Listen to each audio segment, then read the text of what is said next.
to the extent that they are often the kind of situations, and I'm talking about people at very senior level, I'm not necessarily talking about practitioners here. There are often people for whom the only solution is put them on an industrial floor and watch over them as if they were making widgets, because they do not have the ability to regulate their own behaviour.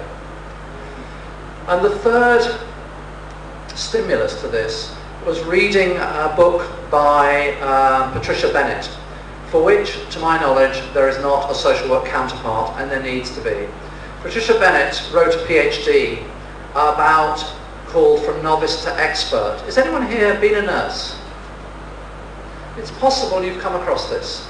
And her PhD was written to follow and to record what it was that characterised the behaviour of the very best nurses, especially in clinical emergency situations.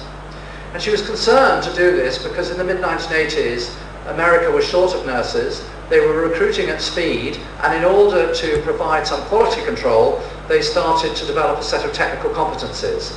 And Patricia Bennett was concerned that those competencies might underplay the performance of the highest professionals. Because what Patricia Bennett found when she interviewed these nurses is that they, in life-threatening situations, were able to combine their professional knowledge, their medical anticipation, and their emotional connection with patients in ways that were truly life-saving. They could spot the sudden deterioration on a ward of a patient that their colleagues and doctors missed. They could connect with a patient during a medical emergency in a way that somehow galvanized the patient's wish and desire and fight to live. And they could describe that in ways that were way above the set of competencies that the then nursing profession. And she was concerned that if nursing was to be described only at a set of mid-range competencies, then effectively you had lost the discourse on expertise.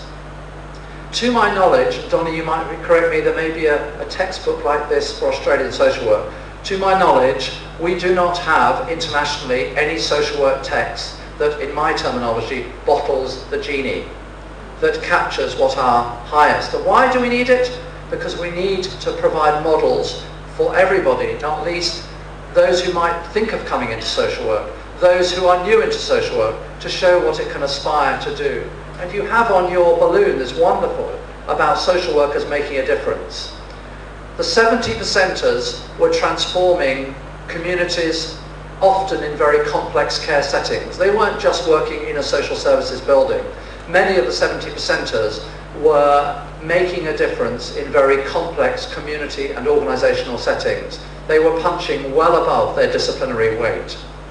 And it seems to me that internationally we have to hold up some models of what social work can do to make a difference if we're going to keep our enthusiasm, our passion and our determination alive in a world in which social workers increasingly in the future will no longer be working just alongside other social workers in a social work type organisation. It seems to me the future of social work is we will be in complex care contexts. And the one thing that social workers bring, if they're good at it, is the ability to work with ambiguity and marginality. And that good social workers have the ability to tolerate conditions of uncertainty, unpredictability and ambiguity in a way that some of our education, health and police colleagues have traditionally found a little less easy, which makes us an incredibly powerful resource in leading and facilitating and enhancing complex care teams, but only if we get enough of us up at the 70%, because the 50%ers won't deliver that. And at that point, social work will be challenged by OTs and nurses as to whether we've got something different and above what they bring. I am convinced that we do, but I think we have to learn to describe that in terms that show that we bring something unique to the party, particularly to parties that are convened around complex, what the politicians call the wicked issues. I recently was a visiting speaker at Trinity College Dublin, and they'd obviously had a whole load of these people, and I was the last there over several weeks, and an educational psychologist said to me, "What is the magic question?"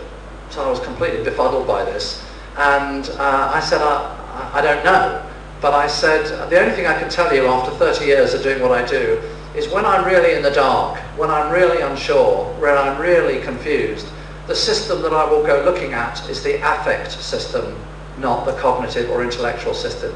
If I want to know what's going on when I'm lost, the system I'm going to go and look at is going to be what's the feelings that I'm having, what are the feelings in the context. It is much more likely in my experience that chasing after the underlying emotion will unlock what's happening than any other system I can follow. Now that may simply be a piece of advice for myself. And he was interested. He said, no one else, everyone else has told me what the question is. What you've said is the domain to go looking in.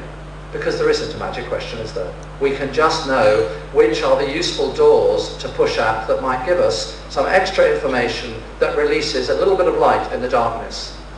And why is this important? Because an awful lot of social work is a conversation between lightness and darkness.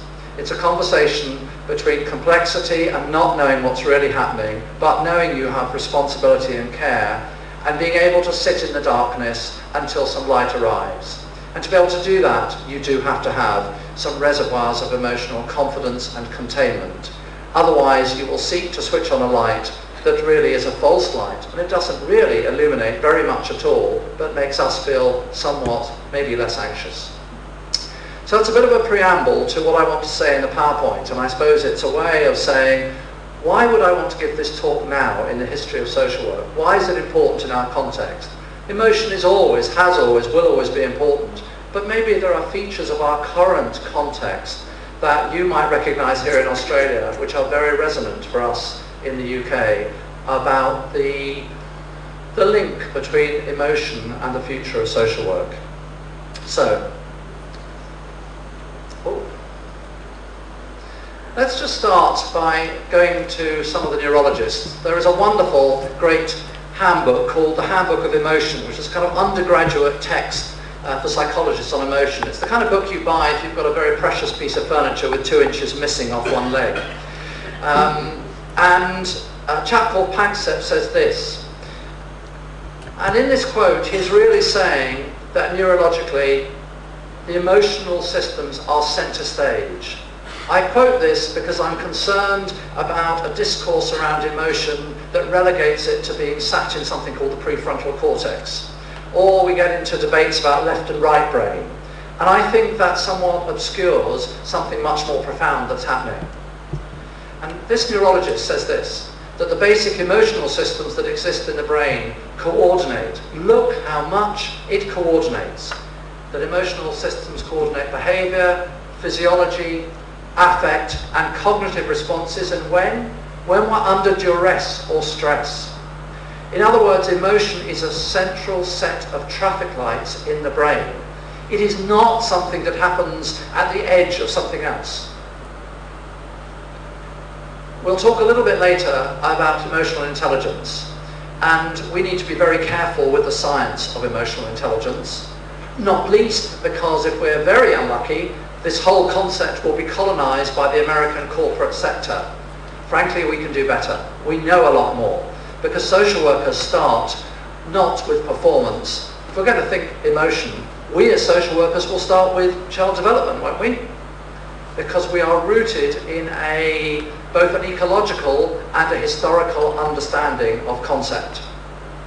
Stephen Feynman, who's probably one of the most helpful contemporary writers on the construction of emotion, says this. He's at the University of Bath. If you get the chance to read Stephen Feynman, I think he will give you a very nice description of not only the kind of psychological, but increasingly important, the social construction issues that sit around emotion.